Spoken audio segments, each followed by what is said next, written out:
Hello, everyone, and welcome to Bourbon Bites, this very special Saturday night stream. Glad you're able to join me here tonight. Hope you're having a wonderful weekend. I know you guys are probably watching a lot of other channels tonight. I know Perry was on earlier. The Mash Bill is on with Wheels as a fundraiser. If y'all missed that, go watch the replay of those two. We're also Hot Butter Rolls going on right after my stream. So appreciate y'all tuning in on a weekend. I see y'all have been chatting. Y'all have been very chatty. Donnie said at 4:30, which was literally an hour and a half ago. He said he's looking forward to this one. So y'all have been chatting for a while. Some comments about the Abalor, which is what I'm very excited for. Y'all know is one of my favorite scotches. I'm excited to dive back into it, but not only that, but compare it to the actual Oloroso sherry. So if you missed Thursday, what I did was I did a bunch of fortified wine. I did a Sauternes, which actually isn't fortified wine, but close enough. Dessert wine is probably the better way to put it. So we did the Sauternes, we did the Madeira, and we did the port on Thursday. So if you missed that, definitely go check out the replay of that stream. It was a lot of fun. We had Midwinter's Night Dram, lots of really cool whiskeys to pair with that. But tonight, we're going to do a deep dive. We are going to go with 3 different types of sherry. So this is more of like an advanced. That's like 101. This is like 102 level of it. So we have 3 different sherries. We also have we have more than 3 whiskeys. So we're going to try to keep better on time tonight because I know I went overtime last time. So we're going to try to keep better with time. And I do have actually a very special guest to bring on today. So please welcome my friend, Aaron, who y'all all know. What's your Instagram name? You have an Instagram, a whiskey Instagram, right? Blumplum. Oh, I thought you had like a whiskey name or something. Okay, well, he's got that too. Well, Aaron, he is, as y'all know, the Scotch expert. We brought him on for an Isla stream we did a few months ago, or maybe was that even a few? I lose track of time. I think it was January. Yeah, it was January. Okay, so I was accurate there. Yeah. So you are a big Scotch guy. So tonight, last time we did a bunch of bourbons and American whiskey. Tonight, we're actually all of these are Scotches, right? Yeah, they're all Scotches. So this one is going to be, that one is more of like a finished whiskey kind of stream. This one is more of a matured stream. Like they were matured exclusively in these casks or something like that, right? I believe 2 of them are actually finished. Okay. Yes, yeah. Gotcha. And yeah, he's going to tell us about all these bottles. Trust me. I do. So we have the 3 shares. I have the info for that. I'm going to pop up on the stream. I did not put them in the description yet, and that's my fault. I should have done that. But you know what? After the stream, this description will be updated with all of that info. But we're gonna do it the same way we did last on Thursday. We tried the whiskey first because we don't want to blow our palate with the wine. Then we're gonna go to the wine, then we're gonna go back to the whiskey. I think that was a fun way to approach it. So you're not blowing your palate at first. Yeah. Couple shout outs to everyone here in the chat. I see Donnie here, our amazing mod for the night. I see Steve A. I see a lot of patrons here tonight and some new faces. I think it's Young Pie. I think that's how you pronounce your name. I'm sorry. I heard someone else pronounce your name earlier, and I may be mispronouncing it. But welcome. I know we were chatting. It's someone else's stream the other night. What's up, Whiskey Mountains? Good to see you, Adriana. 60 Hertz. Good to see you back again. I know you liked my last stream last time. I hope you liked it. You watched it. Hope you liked it. Brian Brennicky, Sugar Kitty, Nick, Eric Jansen. What's up, Eric? How are you doing? Howdy. Eric, I just still think back to the meme of you with the cowboy hat. Inside joke, which, by the way, that's also, we are doing our monthly Patreon hangout tonight for everyone, $5 and up on Patreon. If you're not yet on Patreon, it's just patreon.com/bourbonbites. We have that over on our Discord server, which is at bourbonbites.com. So now that that's out of the way, sorry, Aaron. I meant to do all that before bringing you on, but I'm like, you know what? I forgot to mention it. So, all right. So I think we talked about this a little bit earlier. I think we want to start with the Amontillado. Right? Yeah. So a little bit about this wine. I'm going to go ahead and pour the wine itself. This is actually by Lestau. So y'all may recognize Lestau from Redbreast Lestau. I honestly, okay, this is me. Oh, I also didn't do the disclaimer about the fact that I know nothing about any of these. And this is my first time trying sherry ever. I know nothing about them either. So have you ever tried sherry at all or no? No, I don't think so. Okay, I haven't either. So we're going to have some info. Last time we had Will from Whiskey Crusaders guiding us a bit. He had a family commitment tonight, so he couldn't make it. But I did my own little bit of research, so I know a little bit. Some of y'all in the chat may know more than me, so feel free at any point to leave a comment. You know, maybe go into more detail about what the different varieties are, or something that you know about it that's pretty cool. Please share. I'm happy to put it on the screen because y'all probably know more than me. So this one is the Montiado. Now, this is the one I'm pouring. It's the Lestau Dry Amontillado Los Arcos Solera Reserva. So this is going to be very, very basic in what I know about these sherries.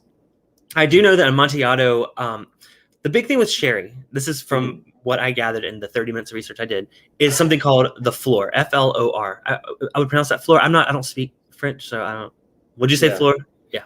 So basically, it's what they call the layer of the yeast that forms on top of the wine while it's fermenting.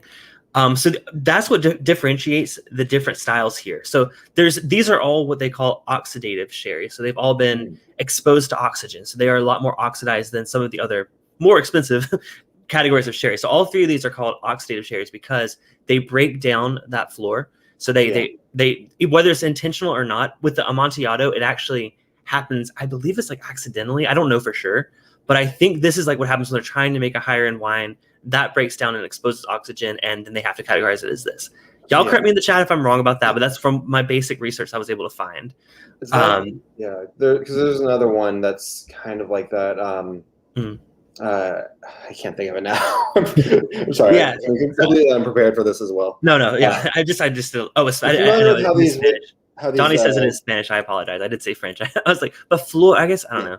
Oh yeah, it's Spanish. My bad. I'm familiar with how these sherries are within whiskeys as on their own. See, I'm a bit unfamiliar with both because I think I know, but I don't think I can tell you, the differences between an Oloroso finished whiskey or a PX finish. So that's what the point of tonight is. Yeah. And by the way, this is all training for my Matt Madness competition coming up on April 30th over on ADHD Whiskey's channel. If you missed it, I'm going live head to head with Chad from It's a Bourbon Night.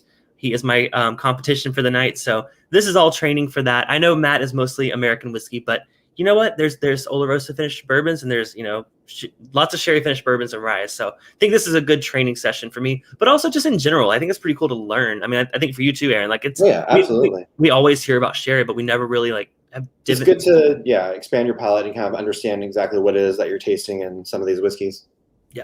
So I'm going to go ahead and pour this. I'm drinking out of a Copita, which apparently is the appropriate sherry glass. I didn't realize that. So, of course, I'm drinking out of my Drink More Bourbon. It's Bourbonite Copita, but you know what? I don't think they'd be offended. Although he is my competitor, so maybe this is kind of like a in-your-face Chad. Look at me being fancy. I'm actually drinking out of a Deanston Copita, so it's actually kind of fitting for the whiskey that we're trying with this.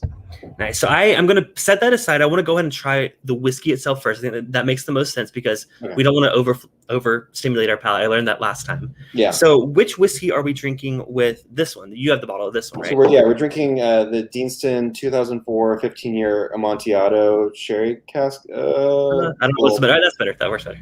Yeah. There we go. Okay.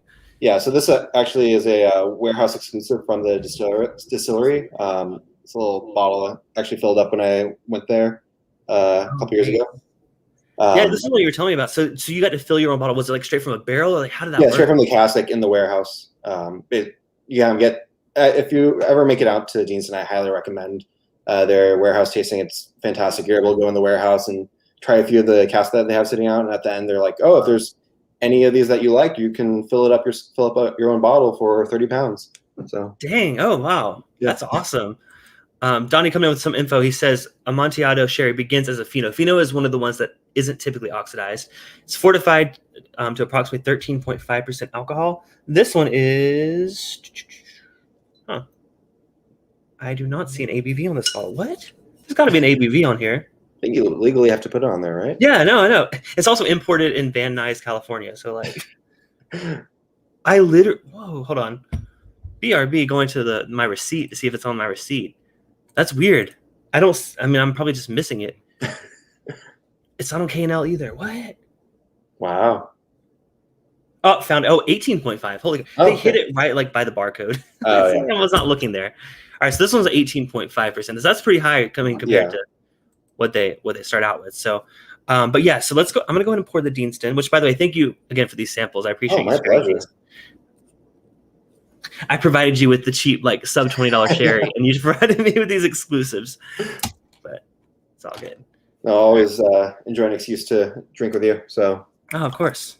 And you're welcome anytime. Anytime we do anything Scotch, I got to ask you because you're the expert. Comparatively to my limited knowledge. I definitely wouldn't consider myself an expert, but yeah. So question for the chat: have you guys ever had a Montiado finished whiskey? I don't think that's a thing in American whiskey. I have never seen that. Have you? It's not. Yeah, it's not very I had often. actually never heard the word. I mean, I don't really see it very often in Scotch either. I was gonna say I had never heard the word before until so what I did. I told this on Thursday, but I reached out to the spirits buyer from K&L. David OG is who he goes by. And I was like, hey, you're a whiskey expert. I'm doing some training for this competition coming up. I want to try some sweet wines, dessert wines. Like, can you give me a few recommendations of some affordable ones? Because again, I had to buy 6 of them. And he recommended this one. I had never heard of Amontillado, so it's kind of new to me. But apparently, it's a thing. I mean, you got it from the distillery. I mean, I've only ever heard of it in the context of Edgar Allan Poe, the short story, The Cask of Montiado. But Oh, see, I don't know that. I went to Christian school. We weren't allowed to read that. So Steve A has had an Amontillado finished Scotch, but that's it. Eric says Oloroso and PX are the only ones I've had. Yeah, I think with American whiskey, that's more often what you're going to get. So we're going to get to those in a bit. Those are going to be the PX. I mean, y'all probably can't see, but the color on this is literally, it is so dark. So I was like, we got to say, this is going to be a thick. Yeah, I was telling you earlier that like when you gave me the sample bottle, I thought it was a tinted bottle at first. Yeah, it's so dark, and we'll get into why that is once we move on to that one. So I want to start with some of the lighter ones, although it is still, these whiskeys are all pretty much these are all cast strength, aren't they? They're all like yes, they are. Okay, so we're not easing into any of this, but you know what? It's fun. It's Saturday. Well, one of the ones for PX is watered down a bit to 50%, but it's still But it's a peated one, which we'll get to that in a bit because we're some of these we're trying both a I wouldn't say Highland, but like a non-peated and a peated version. So yeah, except for the Amontillado, we're just tasting. Yeah, this one we just have this one, so because it's rare to find. I mean, yeah, like I said, this is the only Montiado whiskey that I've seen before. Yeah, see, most people are familiar with Oloroso and PX too. Same here, I have the same way. Same. All right, well, let's go ahead and nose this whiskey. So Deanston, no, we haven't talked about Deanston on the channel very much. So just give us like a brief overview of like where Deanston is, like region wise, and it's in the Highlands. Kind of, it's not too far from Glasgow. The distillery actually used to be a cotton mill up until like I want to say like the 60s when it like opened as a distillery, got converted into a distillery, and they actually have the distillery is actually powered by a water mill as well. That's where they get the water for the distillery and everything. It's a pretty interesting place. Mm-hmm. But yeah, they do a lot of sherry, different like cask maturations, and just like they have a pretty great core range as well. Like I find like their distillate kind of gives a bit more of a grassy flavor to it. But yeah, it's. So the only ones I've had, so the first Deanston I had got a little spoiled was the Deanston 20, right? But like that's that like was an Oloroso. Yeah, that one. Oh my god! Honestly, one of the best whiskeys I've ever had, and I've been seeking it out since then. I'm like, I gotta find it, and it's also a very expensive bottle. So I gotta say the other Deanston that we have coming up, I think I've actually preferred that over the 20, the Deanston 20. So not this one, but the one we're doing later on. Mm-hmm. Okay, that's interesting because I love that. But I've also tried the Virgin Oak, which I think for the price is actually pretty good. Oh, yeah. I'm a fan of Highland scotches. Believe it or not, I love the Isla, like the really like peaty stuff. But I also think the Highland is my second favorite region, I would say. Yeah, absolutely. So on the nose, what are you getting on this? Getting a little bit of like coffee, actually. Yeah, I'm trying to pull apart like what's different because, like I said, I've had the Deanston Virgin. I have the Deanston Stout Cask, the Dragon's Milk one. So I have that one that I've enjoyed recently. So I'm trying to see what's different because that's what we're looking for. We're looking for what makes this unique. Yeah, a little bit of raisins as well. I was gonna say some kind of. I was gonna say like plums or like fig or something, but definitely in that territory. 60 Hertz said this is typically more nutty than Oloroso and PX, so we got to look out for that. I don't know if I'm getting as much nuttiness on the nose. I think it's more of like it's definitely more on the sweet side. Mm-hmm. Yeah, let's go ahead and try it. Cheers. All right, cheers. Whew, that's a lot of raisin right there. First whiskey of the night, but I'm okay. Got through it. Wow, it still carries a lot of the Deanston flavor. It tastes very much like a Deanston whiskey, but there's something extra, that extra layer of, maybe it goes a little nutty now that I've tasted it a bit. On the finish, I'm getting a lot of the nuttiness, almost like trail mix. Again, like raisins and nuts and yeah.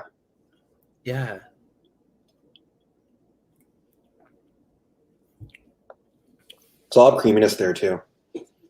And I was gonna say it reminds me.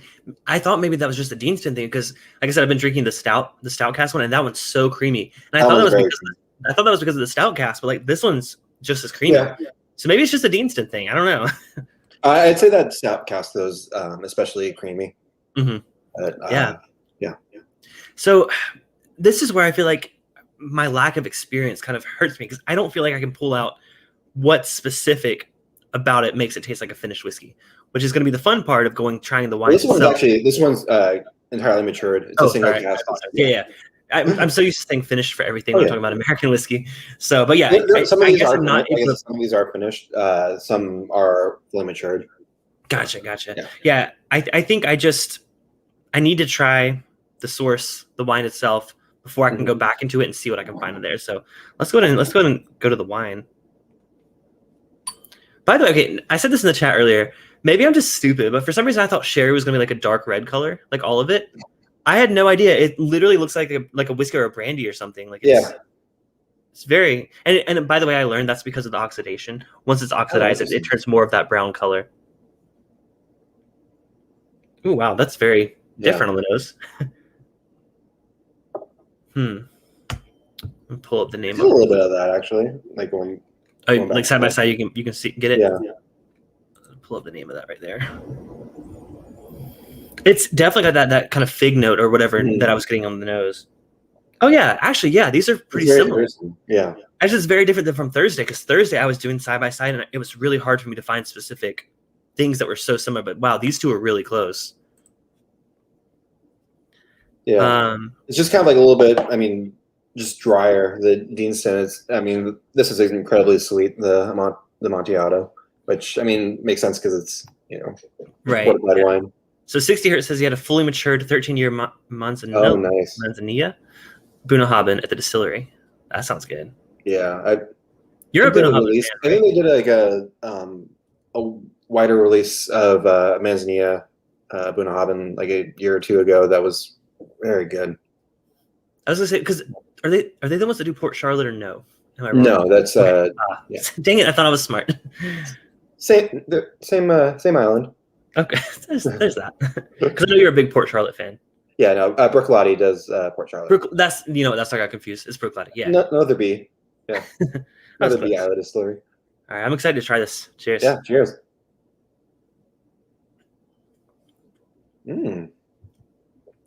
Whoa, what? Yeah. What the heck? It does say dry. I get oof. I don't love honey there. Oh, honey? Man. I have this thing with vermouth that I just don't love about vermouth. And you know what I'm learning is I think that there's a certain note that this gets when it's oxidized. And I think vermouth, like dry vermouth, even my favorite vermouths, especially if they've been open for a while, they take on a similar note, which you guys in my chat, some of y'all know, but like there's a certain note that I don't particularly like. There's a little bit of that. Definitely nutty. This one's full on, like the finish of it's so nutty. Oh yeah, very much so. Oh, that was not what I expected. That is not sweet. Like 60 Hertz also brought something up saying that Bunnahabhain and Deanston are owned by the same. They have the same owners, and so they source a lot of the same casks. So it's kind of interesting. You'll see like around the same time, Deanston will like release a 12-year PX or whatever, and at the same time, Bunnahabhain will also release 12-year PX just because they're all sourcing the same casks at the same time. Gotcha. So I always thought it'd be interesting to try, get both releases and try them side by side and see, really pick out like the distillate characteristics. They also own Tobermory as well, who does Licheg, their peated one as well. Gotcha. A lot of fantastic stuff. There's like a toasty note. There's like a what does it remind me of? It's like a not meaty. It's like in the mid of the palate. Like once you get over the initial shock of it not being what you expect, it has like a toasty kind of like a toasted cracker kind of note or something. What is that? Actually, even though this is all it's wine, the nose is reminding me a lot of like because you've been to distilleries before, right? Yeah. Of course, bourbon distilleries have a different smell, but like it kind of reminds me of like the grist like of mash, like the like when they're doing like malting and all that. Like kind of like this, because to me, I get like kind of a sour note at the beginning, and I get sometimes I get that sour smell from that, at least in bourbon distilleries. Yeah. Oh wow, that's nothing like I expected it to be. And the palate and the nose are very different. I'm getting a little bit more like apple on the palate as well too. Apple, like maybe like apple fritter. I don't know. I'm trying. There's a certain like baked element somewhere in there that I'm getting like a toasty kind of note somewhere in the middle. Yeah.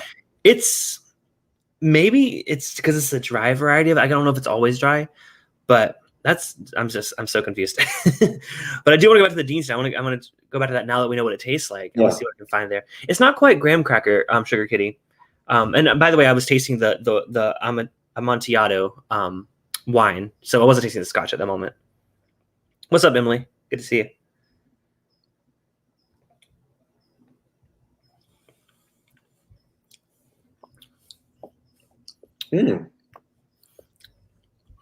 So what are you getting? On the finish, I'm starting to get a little bit more of that like kind of brightness that I noticed on the Montiado. I think the finish is where it shows up as well. Yeah, it shows up pretty strong there. On the nose too, though. Like I was very surprised by how similar they were on the nose to each other. Yeah, but the finish is where this really shows. I think for the most part, this still does taste like a Deanston because I know the Deanston taste, but there's something really unique about the finish on this one. Adriana said she'd imagine it'd be sweeter. But I'm assuming these other two are going to be sweeter. I don't know. Maybe I'm wrong. I was associated with PX with being a lot sweeter. Okay. Well, Oloroso, I kind of generally like assume to be nutty. Oloroso is going to be a lot more similar to this. I think maybe actually. They're made the same style. Basically, the difference from what I could find was, well, I guess let's just go and move on to that one then. Let me pull up the info. So the Oloroso we have here is this one, El Maestro Sierra Oloroso. I'm not going to say the rest of the name, but you can see it on the screen right there. This is a 15-year-old. It does say dry wine, aged in American oak casks by oxidative aging, 19% ABV. So again, this was recommended by David from K&L. So, but info on this one. This is okay. So like I was saying, like I said with the Amontillado, the floor sounds so wrong, but FLOR, it ends up breaking naturally because it's not intended to break, but it does, and that's why it becomes that. Oloroso, they intentionally break it up, so they are really trying to promote the oxidation there. It uses a white wine as a base, which I imagine that maybe they both do that. Aged in oak criaderas. I don't know that word. It's probably a type of cask, like a small or big or something, for years without any prior yeast aging. So basic 101 info that I don't know. But 15 years, that's impressive. I don't know the age on the other one. So I need to rinse out my glass though, because I know these are going to be. I only have one copita too, so it makes it difficult. I'll finish it and then I'll rinse it. What are you guys in the chat saying? Oloroso should also be very dry. Okay. Yeah. Man, I don't know. I just always assumed that because port was so sweet. I guess I assumed sherry was going to be very similar to that. Oloroso is also still very dry compared to the PX. Well, I will say though, I don't think I would drink this like personally. Like it's not my style just on its own. What do you think? Would you or no? The Montiado? Yeah. I mean, maybe like I don't drink wine very often. Well, I just drink Cabernet, so like I'm not like I don't know very much, but I kind of enjoy rosés. So so we both like sweeter wines. Yeah. But I don't know. The dry thing kind of weirds me out. Maybe it's just I'm not familiar with it. Maybe there's nothing wrong with it. It's it's not off-putting at all. It's just when I'm going to reach for a wine, I don't know if I want big bold flavors like that, I'll probably reach for a whiskey instead personally. Yeah.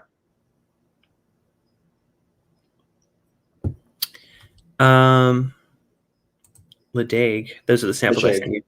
Oh, wait, what were you mentioning about that? Sorry, did I miss something? Did you say earlier? Oh, I said that Ledaig and Tobermory, which same distillery, they have the same owners as Bunnahabhain and Deanston.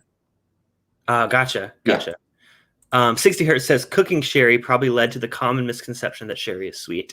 And I just think back to some of the sherry finished whiskeys I've had. I've always thought that it added sweetness. So, but now I'm like, maybe it's not sweetness that it's adding at all. It's definitely adding some kind of fruitiness to it for sure. Yeah. So I'm going to go ahead and pour the Oloroso and let it sit in the glass for a minute. By the way, I'll pull up the pricing for these for you guys too. Very similar color, by the way. This is like, again, told me it was a whiskey. I'd probably believe you.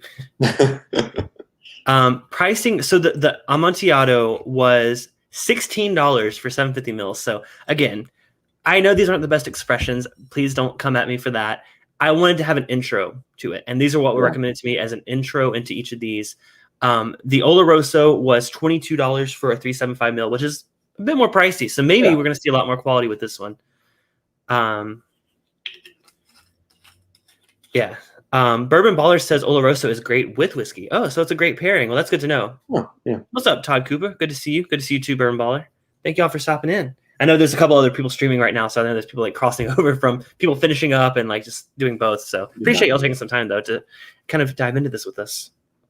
All right, so that's sitting in the glass here. Which Oloroso? So we have 2 Olorosos. Yes, we have the. Yeah. You said that it's the Ablo or Abuna. Yes. Yeah. I didn't fully label your things, but I was like, you're gonna be able to. I mean, if it's cast strength Ablo, that's chances. Yeah. So should we? Is it, by the way? This is batch 64 of Abelard. Okay. So it's not a too recent batch, but it's not that old either. I've had this bottle for so long. I'm very surprised. I got to get another one soon. I've heard. So what have you heard? Have you heard that the newer batches are better or worse? I mean, I always hear people saying that it's back in my day it was good, right? Yeah, but I mean, you can chalk that up to people just trying more whiskeys since they had those and just developing the palate. And I really do think that. I mean, I do think there are differences. I mean, to an extent, though, that may also be true too, because the quality of casks definitely probably decrease over time. And the demand too, like the demand for it. It's like demand increases, the quality of casks that they're able to source might not be as good. There's a lot of times now, just because the demand for sherry in general has gone down drastically than what it used to be.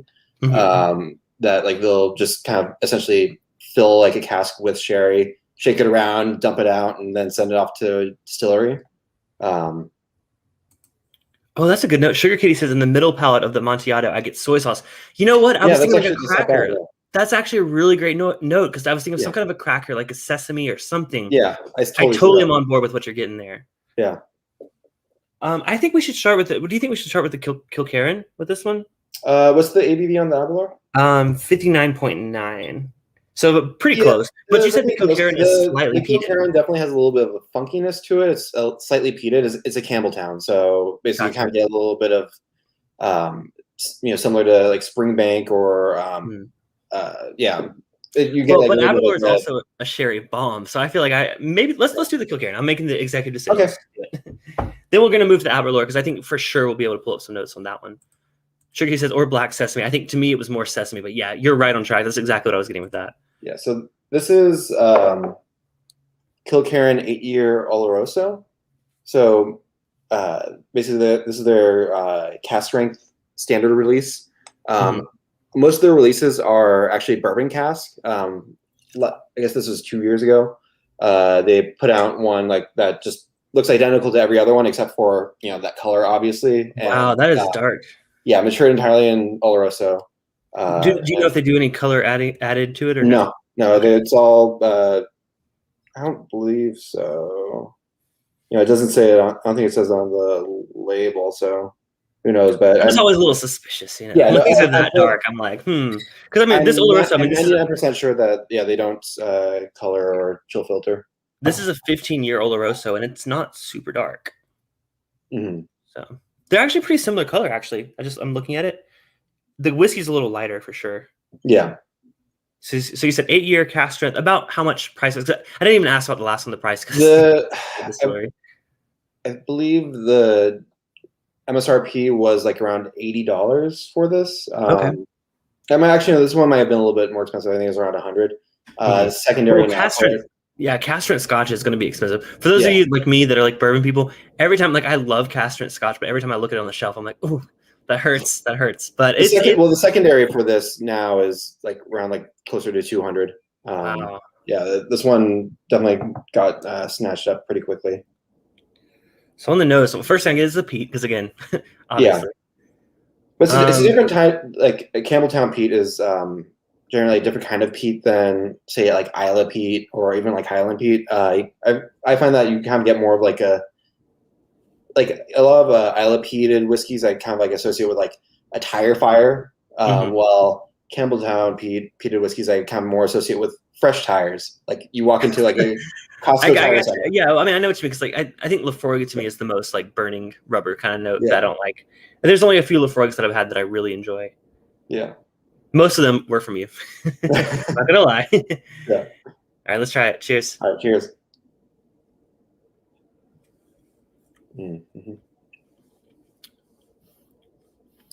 Wait, now that you've said fresh tire, I get exactly what you mean. It's like rubber, but not burning rubber. No, it's very like fresh and. There's some. I think there's still some berry on it. Again, it's showing up on the finish for me. Oh yeah, there's still like a lot of like fruit there.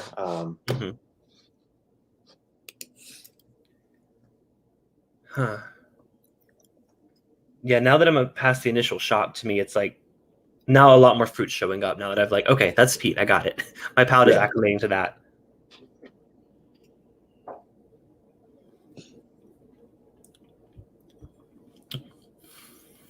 By the way, if any of you guys aren't into peated Scotch, give it 3 sips. If you don't like after the 3rd sip, then you know what? Okay, move on. But the first sip, no matter how much I love it, the first sip is always a shock, and like that's all I taste. Second sip, I'm like, oh wait, there's something else there. Third sip, I'm like, oh yeah, I like this a lot.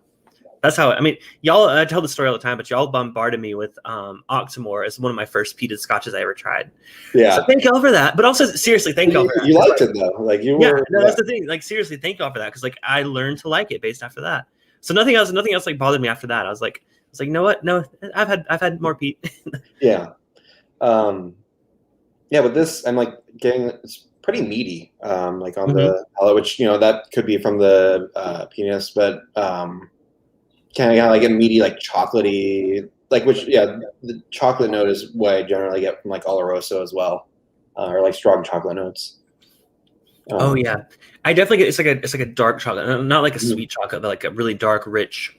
It almost kind of reminds me. I don't know if you've had Balcones, their rye from Texas. I have it. Yeah. They use a chocolate grain, which, by the way, I learned. Did you know that chocolate is like a type of roasting they do on the barley? You probably know that. You probably know that because you're like a Scotch guy. I didn't know that. I thought it was a variety of it, so I didn't learn that it was a type of roast. But I think with the rye, with the chocolate rye, I think it actually is a type of rye. So I think that's the confusion. Okay. So, anyways, but because the Balcones rye does have that same dark chocolate note, so I do get a lot of similarity there. So, you know what? You say you got that from the Oloroso. Well, let's try the Oloroso and let's see if we can find that. Yeah. Todd Cooper says definitely takes a few sips to get your tongue used to it. Dived in on the deep end. I absolutely did, but hey, I appreciate it because I learned I liked it a lot from the beginning. So I don't remember. Do you remember which Octomore that was? It was one of the like. I think it was the year ones. We did. Was it when we did the Octomore flight? No, it was. I think it was before that. It was like one of my first meetups. Probably the same meetup where we did. Actually, it might have been the Octomore 8.2, which is a sherry, which is like I think I'm actually a wine finished Octomore. I'm not exactly sure which wine that was, but I know that Castle had a bottle of that. I honestly think that was the same meetup that we tried the Booker's Rye and the Booker's 30th. I don't think so because I wasn't at that one. Okay, thank God. I blame them. Like, you guys let me try these amazing things, and you just blew my palate with Octomore. Thanks. No, you're right. It had to have been a different one. Yeah.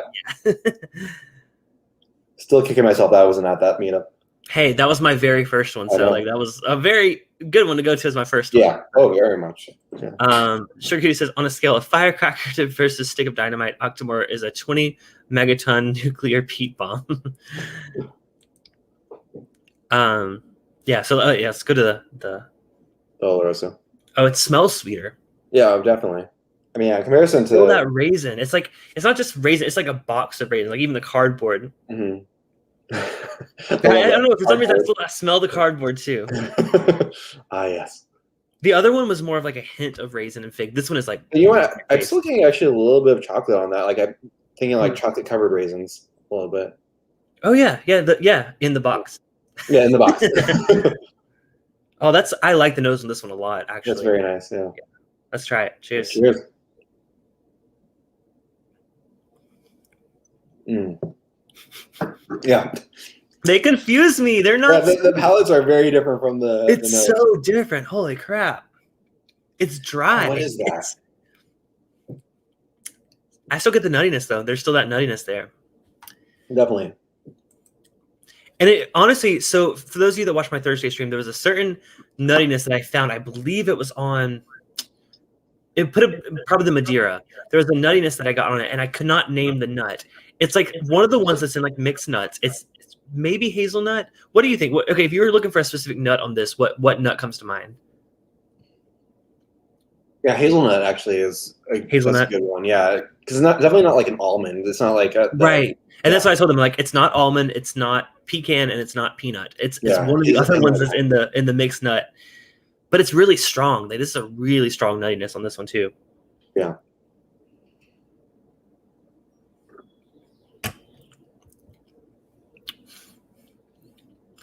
I do prefer it. Again, this is also probably double price, so it's probably a more higher quality. Also 15 years. Honestly, I can see this being a nice. I guess I always thought these were going to be like desserty, like super sweet. But I can see this being a nice. What is the opposite of a dessert wine? What is like is it aperitif? Basically. Yeah. The opposite of the aperitif. Oh. Like it's the dessert wine. I don't know. Yeah. Well, because I could see doing this to, like, at the beginning of a meal to really open up your palate. I think it's like so like interesting. Yeah. It goes lots of different directions. I do like this. I just tried it next to the Montiado, and in comparison, the Montiado is almost like sour.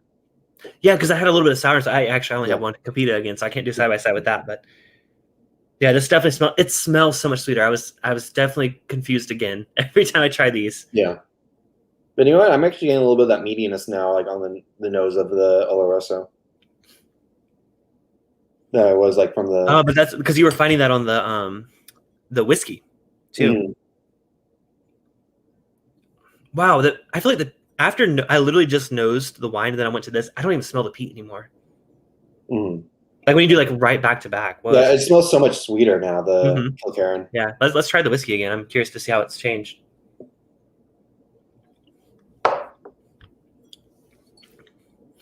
Oh, I don't like the peat. I feel like I don't taste the peat anymore. That's weird. It's there, obviously, but it's nowhere near as strong as it was at first. Yeah, I'd say that it's. Yeah, the Kilcaron has actually come across a little bit more leathery now. Mm. And yeah, I'm definitely still getting that raisin.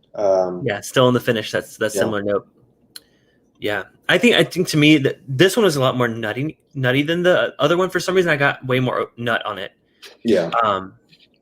And then 60 Hertz coming in with the good info, which I said, y'all probably know more info than us. They said any sherry that you see that says medium is the Montiado sweetened with Oloroso. Okay. Definitely. I mean, I don't know if I can detect that it tastes that much sweeter, but on the nose, oh man, it smells so much sweeter. You know what? I'm not mad about that. I don't know when I would choose to drink the Oloroso sherry by itself, but yeah, I'm not mad about it. So now that we have that, I know the Abelor is sweet. So I'm curious to see. We go into the Abelor? Oh yeah, I'm so ready to do that. All right, so let me rinse this glass real quick. Yeah. So Abelor Abuna, by the way, this is a specific expression because not all Abelor is sherry. The Abuna is a cask strength that is matured in Spanish Oloroso sherry. So it's very color wise. Again, would make you. Oh no, I think my corks. Oh dang. There's some. I apologize if there's floaties in your thing. Just be careful.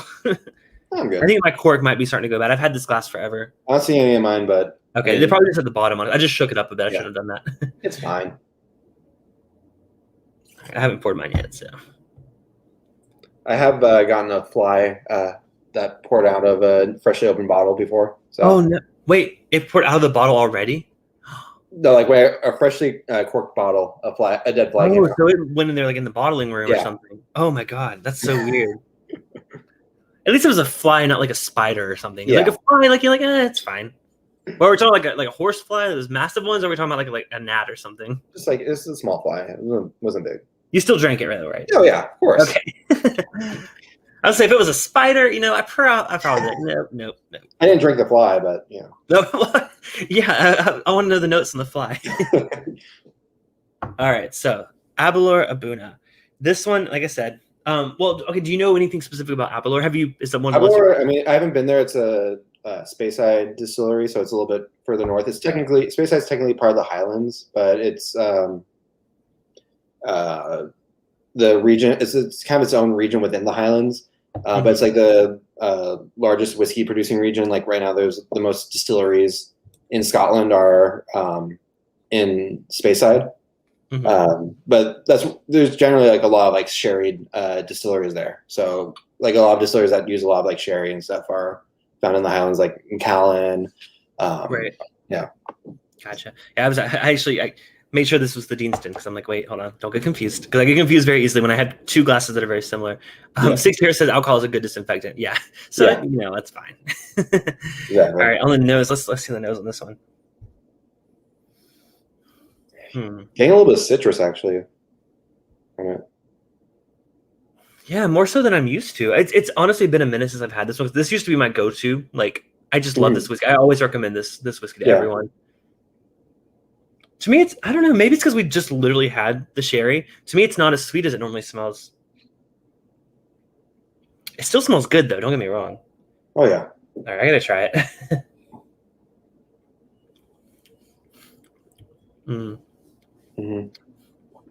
Damn, that's good. Yeah. I love that whiskey so much. It's been a long time since I've had Abuna, but yeah, this is great. Getting like those coffee notes again. And it's also like really rich too, like mouthfeel wise. Like it's thick. It's like even though it's very similar proof to what we just drank. This one to me, it's like a lot heavier. Yeah. Oh, absolutely.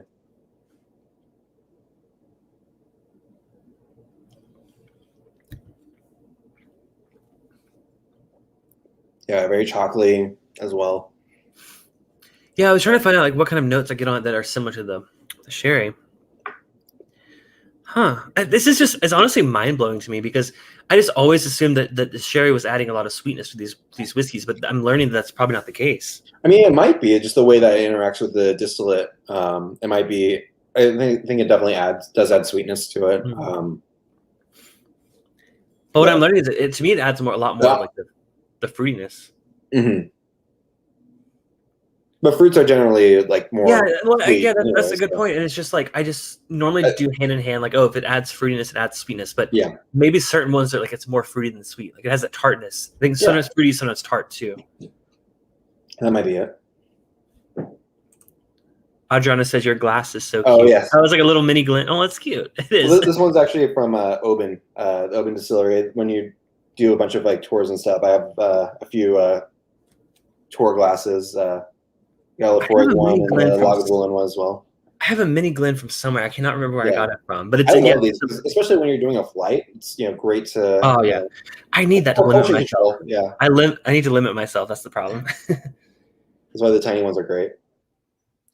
Man, the nose on the Abelor is fantastic, and so I'm trying to do a little side by side. I mean, I do get some of the aromas that are from the Oloroso itself. Yeah. I don't feel like it's as nutty. I think the Oloroso has a lot more nuttiness than you can get on the Abelor. Yeah, that's fair. There's some other note that I'm getting on the Oloroso that I can't quite pinpoint.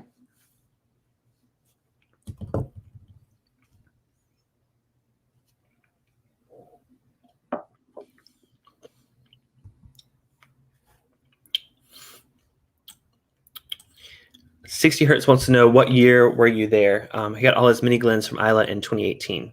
Oh, nice. Yeah, I was there in November 2019. Yeah. The last trip I was able to squeeze in before. You got lucky there. Yeah. So this one, okay, in terms of, so we were talking about the sesame note that we got on the Amontillado. I don't get that on this one. It like kind of skips that step, I feel like. Yeah. It's similar, like it's a similar like journey when you're drinking it, but this one goes straight, it goes full on with the nuttiness to me. There's definitely a lot of nuttiness there, which, yeah, I mean, that makes sense with what I generally associate Oloroso with. That's fascinating. Yeah. Yeah. Wow. Well, my mind has definitely changed so far. I just literally thought these were going to be sweet wines, so I was so confused. I'm like, these are so dry. This is weird.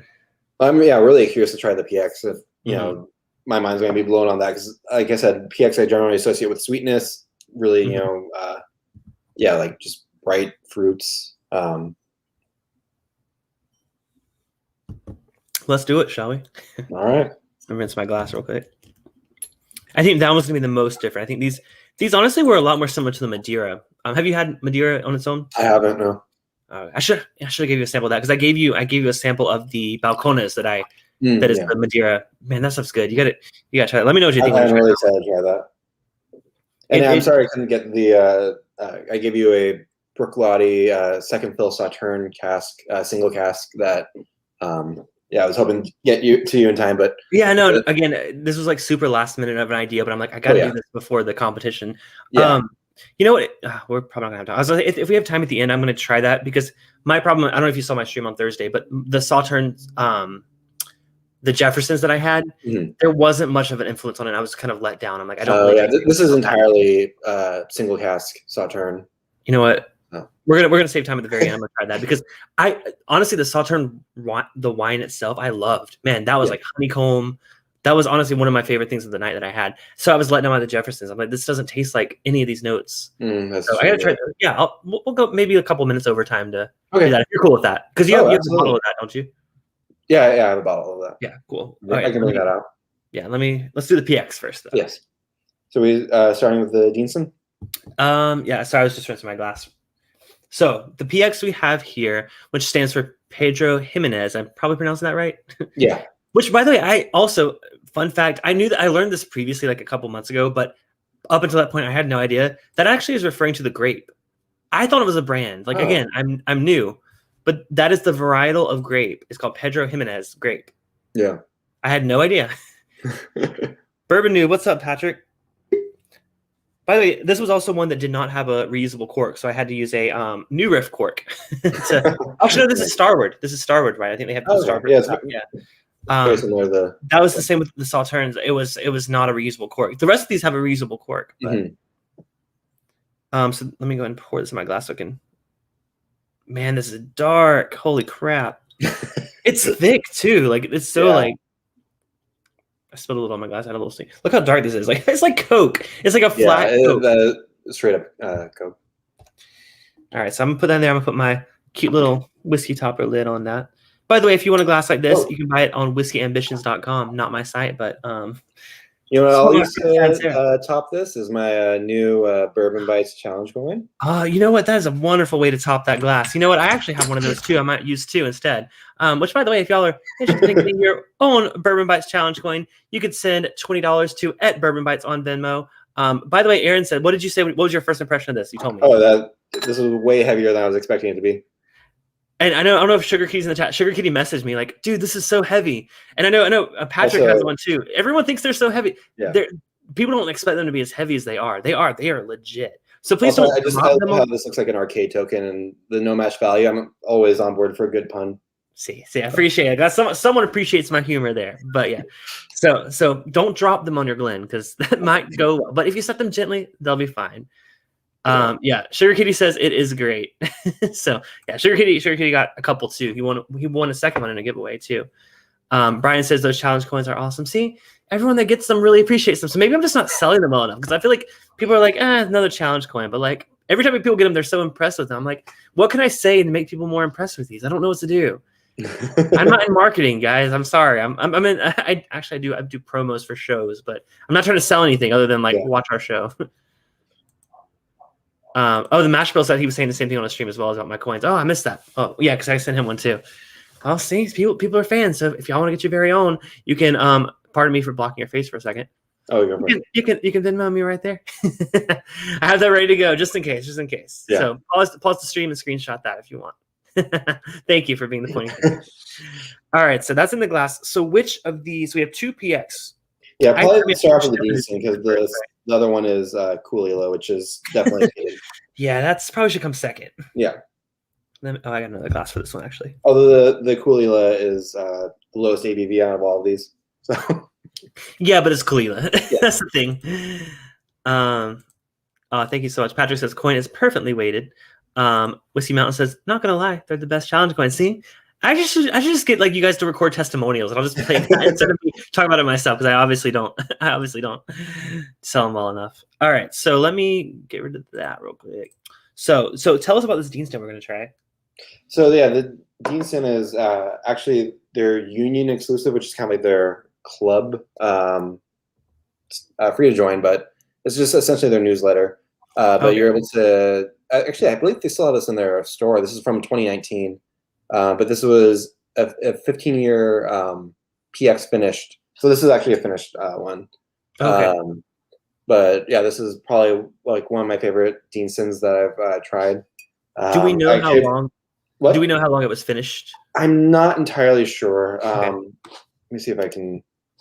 No, I just was curious if they said it on the box. I know it was like Texas whiskey. They always tell you specifically how long it's. Yeah, I mean, some whiskeys do tell you, but I don't have the information right in front of me. But you said it's 15 years because the other one was 15 years, but that was exclusively in that cast. This is 15 years, but it has been finished. Yes. Gotcha. So you were going to say something else about it. Sorry, I didn't mean to interrupt. Oh, no, I just say that I don't know exactly how long it was finished for. Oh, wow, the nose on that. That's pretty great. Yeah, it's very rich. Yeah. Which, I mean, we haven't tried the PX cast, but I have a feeling the PX wine itself is going to be very rich too. Yeah. Vastly different than the last Deanston we smelled. Yeah, oh yeah. Let's see, I saw a little bit. Oh yeah, completely. I mean, again, it's still raisin. I think they're all going to have that kind of raisin note. Raisin, but it comes off like a lot sweeter. Like this one definitely does. It's not necessarily just like fruity. It's definitely got that sweetness. You know what? It smells like what I remember the Aberlour Abuna smelling like. I don't know. It's been so long since I've had that one. Mm. But I mean, they're both Highland, or they're not both Highland. Aberlour's not Highland, right? So I mean, Speyside. Aberlour is a Speyside, but which is in the Highlands, so it kind of is. It's just because it just reminds me of my first impressions of the Aberlour. Mm. Which I know Donnie, who was in the chat earlier, Donnie's a huge proponent of the Aberlour Abuna. So Donnie, on the nose, I know you'll like this one. Now, this is not something we can get because you said it's part of the exclusive club. It's still in stock in their store. Like you can.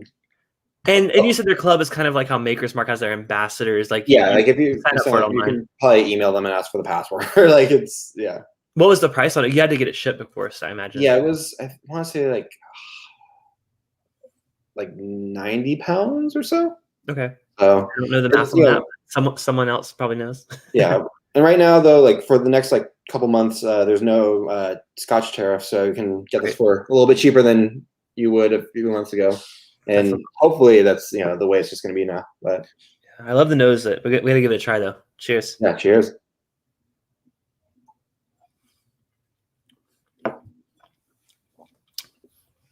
Ooh, that is chocolatey.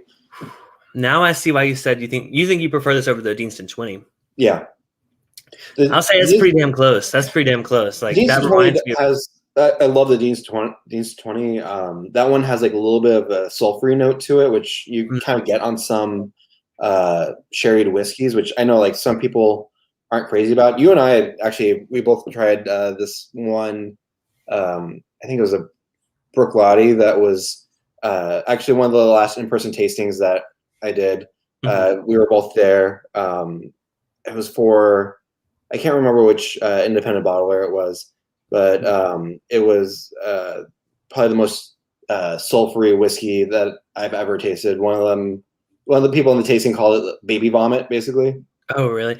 I honestly, I don't. You know what? That was so long ago. When was that? Like what? August 2019 or something? Like no, it probably would have been like January. It was like February, I think. I think it was February 2020. Yeah. Yeah. It was like just before. I don't remember that one. I apologize. Yeah. No. But hopefully we can do them again soon. We had like a little mini meetup in San Diego this past 2 weekends ago. Yeah. It was nice. Well, this wasn't a meetup. This was an in-person tasting. You and we got Chinese food afterwards. It was. Oh shit! Okay. Yeah. I thought you meant our meetups. I'm sorry. No. Single cast nation. Southern California Whiskey Society. Yeah. Oh, okay. And it was what did you say was now? Sorry, I have to reset my mind now. I think it was like a 15-year Brooklotti that was I can't remember what cask it was, but it was a sherry cask, and it was just probably the most heavily like sulfury whiskey I've ever tasted. Kind of reminded Was me that of the one that one guy was like complaining about? Saying, yeah, he was just telling the brand rep that was like, this is the worst thing I've ever tried. But, yeah, that was weird. Yeah. That's something you don't tell the brand rep, No. you know. But whatever. I like this a lot. This is great. But we gotta try the Pedro Ximénez cask by itself. So let me pull up the banner real quick for. Oop, you good? Yeah, just it's almost lost it. Good point. All right, so this one is, like I said, it's not from 1927. Don't get excited, you guys. That's just the name of it. This is actually, it's $28 for a 375 mil. This is actually the most expensive of all the ones I've done, both Thursday and tonight. This is the most expensive. So for a 750 mil, it would be about like $53, which again, it's not that expensive. I'm not gonna lie about that, but that's like a well-priced scotch, basically. Yeah. Oh wow, I'm going back to I'm thinking like Fig Newton, like the cookie, like the absolutely. Wow, like a lot. This definitely smells the sweetest of the bunch. It smells very syrupy. And the only times I've ever had those is at my grandparents' house. So yeah, it's almost got that like kind of like, you know how those have those like cookie outside. I don't know if it's cookie. Are those called cookies? They're like a pastry kind of thing. Yeah. But this almost smells like that outside part of it too. That like that baked. Totally. It's very syrupy too, and just like I mean, just look really close to glass. Thick. It's so thick. All right, let's go ahead and try it. Cheers, man. Cheers. Kind of tastes like a Fig Newton too. It does. This is what I expected all to taste like. How it smells. I expected these to be so sweet. So this one meets expectations for sure. Yeah, the rest don't. The other two, like the nose and the palate, are completely different. This is exactly how it smells. Oh yeah, you're right. It smells like Fig Newtons, tastes like Fig Newtons. Man, I like that. I like that a lot. That's really good. As a dessert, that is a dessert wine for sure. Yes, I could just imagine having this like after dinner. Like, oh my god, that'd be so good. Yeah, I'm not even a dessert person. Like, whenever I go to like out to eat, I'll always just like, if I'm still hungry, I'll order more like food. I'll like skip it. I'm not a dessert person. Justin, on the other hand, he loves dessert. He always gets dessert wherever we go. I just rather fill more meat. Like, I like more food. I don't know. But if you offered me a dessert wine instead, hey, I might go that direction. That's actually really good. Like, it's on the cusp of being like too sweet, but it doesn't quite. I can't really take a step of this. Like, yeah, I want to get back to it. It's so thick. When you first taste it, it's so thick you think it's gonna be like so syrupy sweet. It is, but it's not nearly as sweet as it first gives you the impression of being.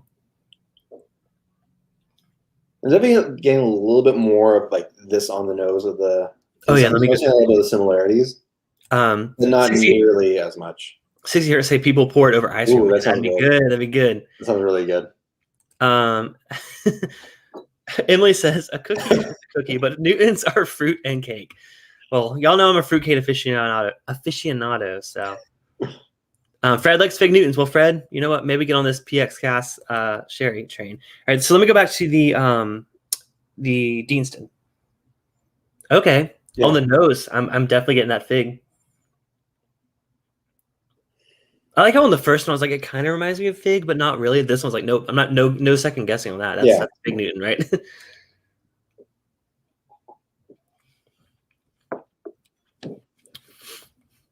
No, I still feel like my throat is still like coated with it because it's so thick. Because I get it. Let me rinse my mouth. I'm trying that one more time. Because I definitely I still tasted it. Yeah, it's very coating. Mm-hmm. All right, try that again.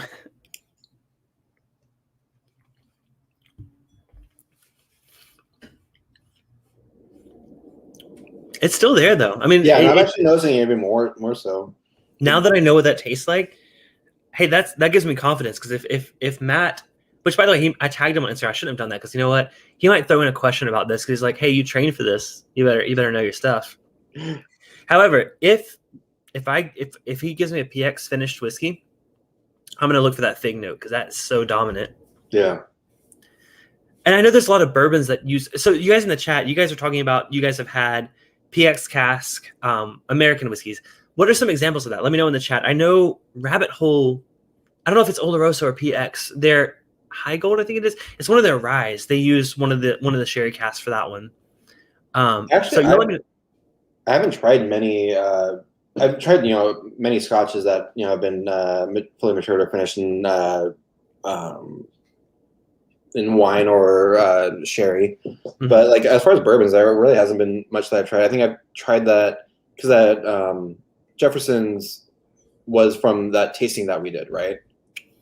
Yeah. So I've tried that one, and then I've tried Angel's Envy, which is port, and I've tried a Tokaji Whistle Pig. That's fantastic. That's probably the best Whistle Pig I've ever tried. But yeah, I haven't tried many aside from those three. I haven't really tried any. Steve A says Rabbit Hole Derringer is Derringer. That's what it was. I'm sorry, I couldn't remember the name of it. Todd Kuba says Belle Mead has PX sherry finished bourbon. Yeah, Belle Mead does a lot with finishing. I've heard that they're discontinuing that, by the way. So if y'all like those, definitely buy those up. I heard that from like a rep himself. So straight from the source. So all right, we have one more of the PX cask whiskey to try. Now we saved this for last because it's peated for sure. Smell that. So tell us about this bottle. Let me get rid of this banner. So this one, actually, I just recently picked this up. It's a independent bottling of Kulila at 12 years old. Ooh, I like that label. What is the label? Looks like Spain. I mean, yeah. I'm not entirely sure, but it's from Rogers Whiskey Company and Torsten Paul Whiskey Company. I think it's a new independent bottler. I haven't seen much from them. But I got this from Whiskey Base. I think it's still available on the Whiskey Base shop. But yeah, it's actually, this is finished in a PX Octave cask, which is smaller than a quarter cask. So it's a very small cask. And what did you say that cask was called? Sorry? What was the name of the cask? Octave. See, that's what I said. There was a word that I read earlier. I was like, this is maybe something to do with that. I don't know. Yeah. Oh, and I forgot to mention, you know what? I had some research about PX cask and I did not say it. I apologize.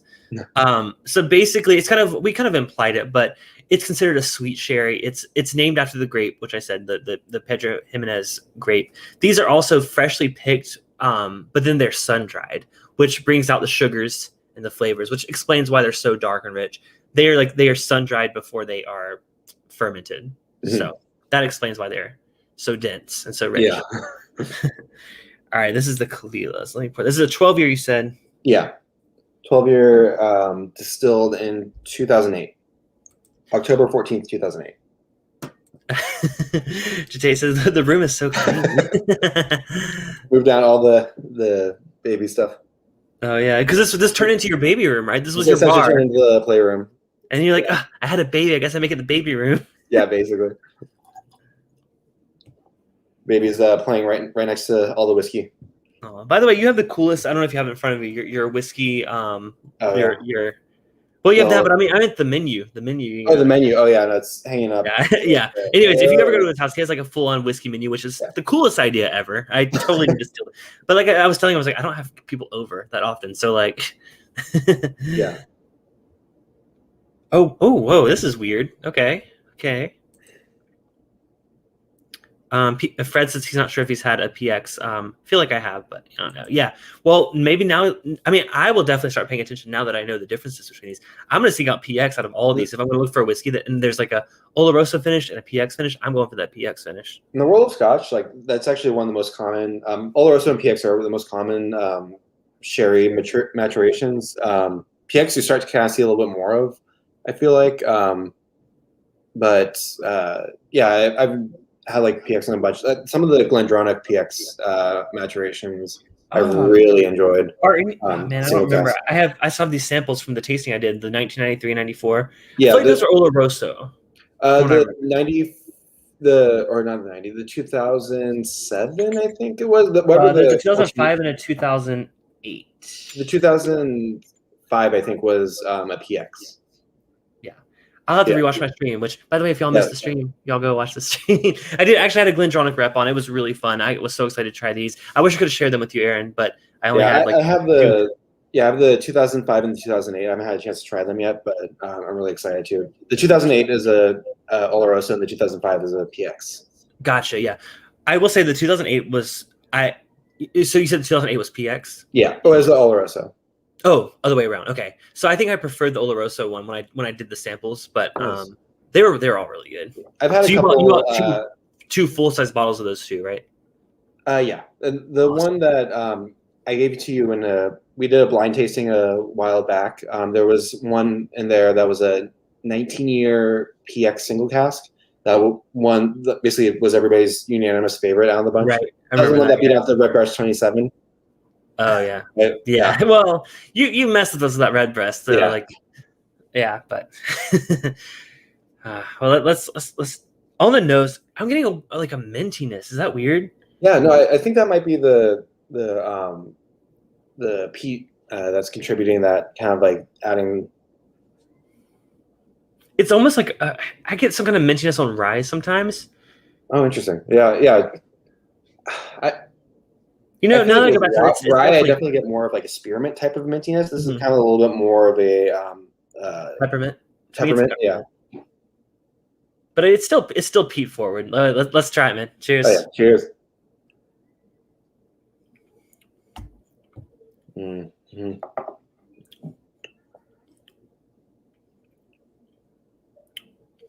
I forgot that very much forward. Proof, so I was expecting it to be like cask strength too. So I'm like, okay, I gotta lower my expectations. I like it. You know what? I always say I'm not the biggest Kalila fan. I don't know why that is. And this one, it's good. Don't get me wrong. It's great. But Kalila, there's something about their peat is not my style. I don't know. What is it? What do you think? I mean, I love Kalila. Like, I feel like that outside of like the official bottlings, I really enjoy a lot of the independent bottlings of Kalila that I've found. In the last stream that we did, I gave you I think it was a 7-year or 8-year Kalila that was finished in had like a I think it was like a refill sherry cask. And I feel like I remember liking that one a lot. You like that one a lot. I like that one a lot. Yeah. Oh, you know what? And now I'm conflicted because let me give a second. That's what I'm saying. Like, this is the lowest proof out of any of these. We normally wouldn't go in that order. We would normally start with the lowest proof, but because it was peated, nothing else we had was really this peated. It made sense to save it for last. So you know what? That I'm not going to judge it until I would definitely return to it later on, like when you have a fresh palate. But now, are you finding any of the PX notes on it? Slightly on the nose, I am getting like a little bit of that fig note. And it is sweet. I'm definitely getting that sweetness. Oh, it is sweet. Yes, for sure. It's definitely one of the sweeter for anything from Kalila I've had. I've had their standard, like it's like a 12-year or whatever their baseline release is. I've had that. I've had a Compass box which heavily featured them. I don't remember which one it was. Probably No Name 2. I've tried. Actually tried that a couple weekends ago. But there was another one that they used Kalila. I can't remember exactly. Monster, what it was. like a lot of theirs. Yeah. Kalila, I feel like Kalila and Klein Leash they use the most. Yeah. This is definitely the sweetest one I've had from them. Maybe just I'm not super skilled enough to pull out those fig notes on it like you can. The only thing I'm getting on it is the sweetness from this glass. I'm mostly getting it from the nose, the fig. From the nose. Yeah. I'm just thinking of this from like the competition mindset. So I'm being like super analytical. I'm like, because normally I'd be like, oh yeah, I get a little bit of that, but like now I'm like, no, where is it? Where is it? I'm looking for it. You gotta avoid that power of suggestion. I know, because I'm not going to have that. I'm doing so. I don't know if you watched any of the other. I haven't seen it. Yeah, so so he's doing like a whole like March Madness kind of bracket. So the first week he had Shelf Turds, Bourbon Blind, and Trev Wilson on. He's gonna have Trev Wilson on again because Trev didn't get his samples in time. So it was really funny during the stream because Trev faked it. He had like, oh, I'm gonna win this. I know what these all are. Then at the very end he revealed, oh no, I don't actually have them yet. So he's gonna come back on. But Bourbon Blind Advanced, which I think you watched Bourbon Blind, right? No, maybe not. I feel like you remember. Maybe you know what you mentioned. I told you about Whiskey Mystery, which is like Whiskey Mystery. I get them confused because they're both in California, I believe. They're like, I don't know if Bourbon Blind's based in California, but the girl in the garage, I forget her name. I apologize. She's from California, so I get them confused in my mind. So but they advanced, and then last week was Bourbon Junkies and the podcast. That was a very interesting matchup. That's fun. Like, yeah, that was interesting. It was a 3 hour long stream. So, Yeah. so we are the next up. It's me, Chad, Sarah, and Perry from This Is My Bourbon podcast. So this is my training session. So, Yeah. so I do want to try that Sauternes that you gave me because I really want to. Yeah. So wait, so final thoughts on this. I mean, I'm a fan of like when you have like the, peat and sweetness coming together, like, smoky. No, I usually am too. And I just think Kalila is just not my favorite. If this had been an Ardbeg or a Lagavulin or something like that, oh my God, I would have loved it. I just think Kalila is not my favorite type of peat. Yeah. So. Yeah, sorry, Donnie said Bourbon Blind is from Tennessee. I'm sorry, but his wife, she's from California. That's where I got the confusion there. So. Yeah. What's up, Joseph Brazo? Good to see you, man. We're wrapping up here. The Sauternes. Yeah, you can go grab it. I'm gonna go. I gotta empty my glass anyway. So if y'all missed it earlier, I did the Sauternes. So I did a Jefferson's one. I didn't think there was enough impact of the flavor on that whiskey. So I was a little let down because I really loved that wine. That wine was like honey forward. That one was honestly, if I was going to buy any of the ones for my Thursday night stream, it would be the Sauternes. So Aaron graciously provided me a sample of, what did you, I'll let you get. It's one of the Bruichladdich single cask micro provenances. So this is kind of like a series that they have where they do it for like different groups and stuff. It's basically this barrel pick. This was done for the Laddie crew. And this is a 2009 11-year-old Sauternes cask, second fill. That's dark. That looks dark. It's not really, actually. I mean, it's an opaque. It's just because being dark, but like for me, like looking out through the side, it's a little bit like lighter. I don't know, but I guess it kind of appears dark on camera. These were all darker than that, but I guess it just looks like that because it's the glass, the type of glass. Yeah. So 54.9% ABV, 11. Yeah. So have you had Sauternes wine by itself? I haven't. Okay, and I should have given you a sample of that, man. I'm sorry. Well, it's $16 at K&L if you want to order stuff for your next video. It's legit good though. If you like the PX, it has that really sweet richness. I think it's all I know is that wine. All the Sauternes matured or finished whiskeys that I've tried have been fantastic. This one I'm a big fan of, and I tried a Springbank Sauternes cask that was just blew my mind. Oh yeah. Well, the wine's pretty good too. Even the affordable one that I had was still good. You said that one's not fortified, right? That's correct. So with that one, I already deleted my notes because I was like, I'm not going to need these anymore. Dang it. So what they do is they call it noble rot. They let the grape rot a little bit on the vine, and it grows a certain type of fungus that impacts the flavor a lot. So it sounds awful, trust me, but it introduces this like honeycomb, like not just like honey. It's like a honey kind of earthy kind of honey note on it. That I'm a honey fanatic. So that actually sounds honey notes on anything, I'm just like sold instantly. So it honestly, it doesn't smell like a mead. It smells like a white wine, but it drinks a lot like a mead. So that actually kind of like makes sense with my memory of this bottle. So I was gonna say the nose on this is real sweet, very, very similar. Man, no offense, Jefferson's, but like step up your game. If you're gonna finish in that type of cask, make it more obvious. This is obvious right here, what we're drinking right now. And this is a second fill as well. So that means that basically when they received the barrel, they had already like filled it once with whiskey and then dumped it out and reused the barrel a second time. Man, I think this is the best smelling thing I've had all night. No offense, but like, holy crap, I love the smell in this. Yeah, I'm a big fan of this whiskey. Again, I'm a bit of a honey fan, so there's definitely that honey. It's like a floral honey. Yeah, absolutely. All right. Well, I'll get you some Sauternes next time you meet up. But like, let's try it. Cheers. Sounds good. Cheers. Mm-hmm. There's the honeycomb, not just honey.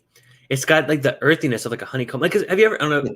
Am I weird that I've chewed on a honeycomb before? Oh yeah, no, yeah. There's there's like I don't want to call it earthy, but there's like a richness that comes from that. Yeah, I get this on this for sure. Now, what is the base spirit on this? I already forgot. I lost my bottle. It's Bruichladdich. Brook Okay, so they're non-peated. This is their non-peated. Yeah, this is the unpeated. Yeah, because they have Brooklotti. Brooklotti makes the unpeated Brooklotti, Port Charlotte, which is heavily peated, and the Octomore, which is super heavily peated. So the only unpeated thing I've ever had, well, I've probably had more because you're going to correct me, was the classic Lottie.